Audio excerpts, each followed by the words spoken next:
तो षष्ठी संस्कार, छठवें दिन एक छठ पूजा होती है। षष्ठी दिने भाग्य लिखे विधाता, विधाता आते हैं, विधाता की देवी षष्ठी आती है और भाग्य लिखती है। उस दिन षष्ठी देवी का पूजन कीजिए, अंधेरा मत कीजिए उस प्रसूतिका के भवन में, जहां वो प्रसूतिका रह रही है ना, जिसका बच्चा हुआ है, जहां वो बच्चे के सहित वो माँ है, छठवें दिन उस कमरे में इतना प्रकाश कीजिए कि वो भाग्य की देवी, वो विधाता, वो षष्ठी आए। इसलिए दीपक जलाते थे पहले, अब भी जलाते हैं लोग, लाते हैं पड़ोसी दीपक। तब विधाता आया ही नहीं, भाग्य ही लिखा नहीं, तो कैसे भाग्य होगा। छठ के दिन छठ पूजन होता है, षष्ठी देवी बनाई जाती है, स्कंद कार्तिकेय जी का पूजन होता है, मार्कंडेय मुनि जी का पूजन होता है। उस दिन पिता की गोद में पुत्र को दिया जाता है।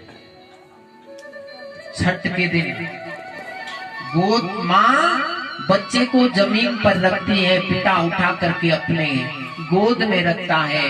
तत्पश्चात पुनः वो उस बच्चे को देख करके पुनः बच्चे को माँ के पास देता है और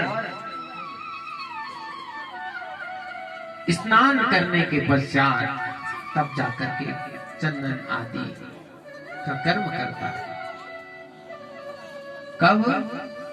तब तक मेरी माताओं की दृष्टि फिर घूम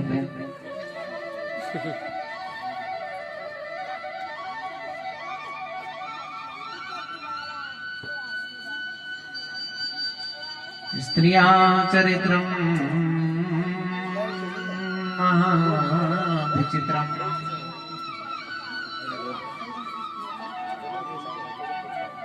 तुम वही बना महाराज के देखना।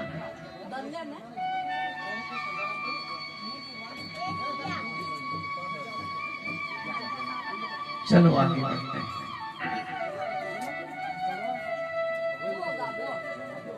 छोड़ देते हैं प्रसंग। तो आपने ध्यान ही नहीं देना महाराज, आपको मैं यहाँ बच्चे के भाग्य की बात बता रहा हूँ। अब जो बच्चे हो गए उनको होने दो, लेकिन जब वो जिसके होने वाले हैं उनके लिए तो बताया जाए। कथाओं से ज्ञान ही तो लेना है। कथा तो कृष्ण कथा 10,000 वर्षों तक भी पूरी नहीं होगी। क्या करना है? बच्चे के जन्म के पश्चात छठवें दिन में षष्ठी देवी का पूजन करना है। अब वो पूजन आप भी कर सकते हैं। नहीं बुलाइए पंडित जी को, कोई बात नहीं, बहुत दूर रहते पंडित जी। छठ के दिन और नामकरण के दिन और जल पूजा के दिन ब्राह्मण देवता प्रसूतिका के कमरे में जाता है, उस सूतकमय कमरे में जाता। इसीलिए कन्या के विवाह के समय वो कलश मांगता है किसी में दम जो अशुद्ध अवस्था में जाए अंदर, और वो भी गायत्री का पाठ करने वाला ब्राह्मण जा रहा है। उसकी तो गायत्री अशुद्ध हो रही है, लेकिन वो अपने यजमान के कल्याण के लिए, उस कन्या के नामकरण के लिए, उस बच्चे के नामकरण के लिए वो अंदर घुस पड़ता है। इसलिए कल्याण के लिए। तब जाकर के विवाह के दिन कहता कि 12 बेटी को दुग्न बोलो। और कई पूछने की बात हमारा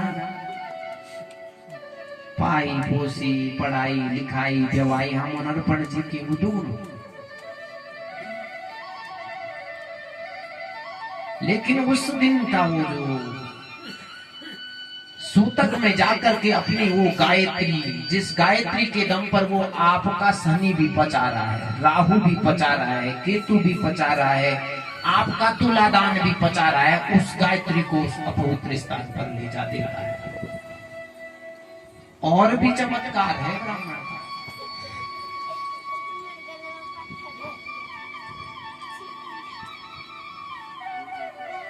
ब्राह्मण को कहते हैं। भोजन कराते हैं ना हम पितरों के लिए, जब पितरों की पूजा करते हैं तो ब्रह्मभोज कराया जाता है। ब्रह्मभोज कराते हैं ना पितरों के श्राद्ध में, तो उस ब्रह्म भोज को पचाने की शक्ति केवल ब्राह्मण में है। 13वें का दिन का जो भात होता है ना, अशुद्ध कहा गया है, और उस अशुद्ध भात को पचाने की भी सामर्थ्य है ब्राह्मण में। इसीलिए ब्राह्मणों को भोजन करने के पश्चात दक्षिणा दी जाती कि महाराज आपने हमारा कल्याण करने के लिए अपनी गायत्री को भी दांव पे लगा दिया, इसलिए साथ में लिफाफे भी देते हैं भोजन करवाते समय, देते हैं ना।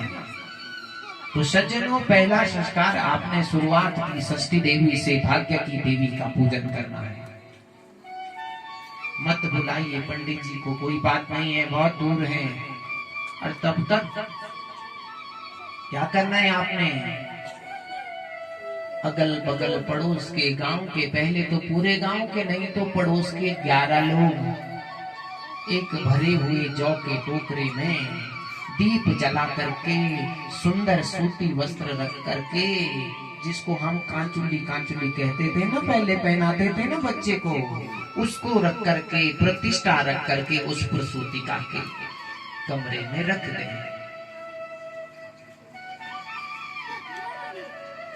उससे क्या होगा, वो भाग्य की देवी षष्ठी आएगी और उस बच्चे का भाग्य लिख के चली जाएगी। अरे अंधेरा हुआ तो कैसे लिखेगी, अंधेरे तो भाग्य अंधेरा न लिख दे कहीं, इसीलिए उजाला कीजिए उस कमरे में।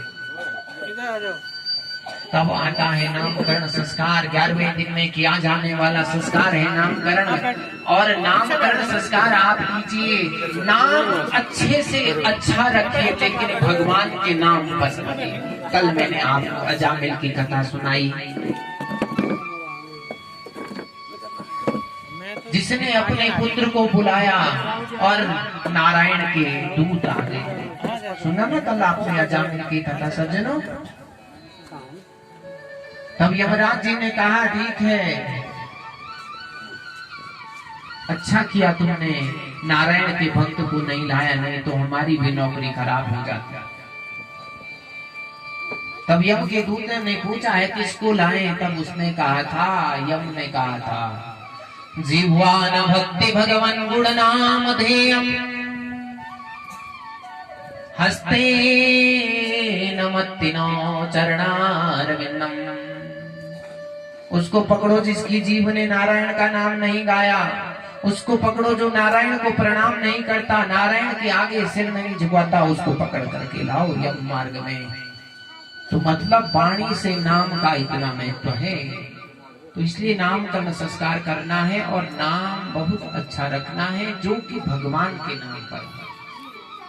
भगवान के नाम इतने हैं कि कितनी बार भी गांव में सब बच्चों के नाम भी भगवान के नाम पर आ सकते हैं। इस पूरे गांव का नाम भगवान के नाम पर आ सकता है, क्योंकि विष्णु सहस्त्र नाम, गोपाल सहस्त्र नाम, देवी सतनाम, देवताओं के नाम से सहस्त्रों नाम है, कमी नहीं है।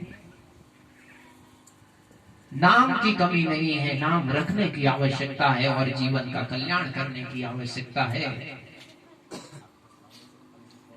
सज्जनों, जब गर्गाचार्य जी बैठे हैं इधर, रोहिणी मैया और यशोदा मैया ने कहा है कि बहुत नाम सुना है इन ब्राह्मण का, जरा इनकी परीक्षा लेते हैं, सच्चे संत हैं या झूठे संत हैं। रोहिणी मैया को अपना लाला दिया है और रोहिणी का लाला अपनी गोद में लेकर के यशोदा मैया आ गई है गौशाला में। गौशाला में जब आई है ना, जैसे ही गर्गाचार्य जी ने कहते हैं भगवान कृष्ण के स्वरूप को देखा, उस लाला के मुखड़े को देखा, तो गर्गाचार्य की समाधि लग गई है। मुंह खुला का खुला, आंखें खुली की खुली, सांसें रुक गई।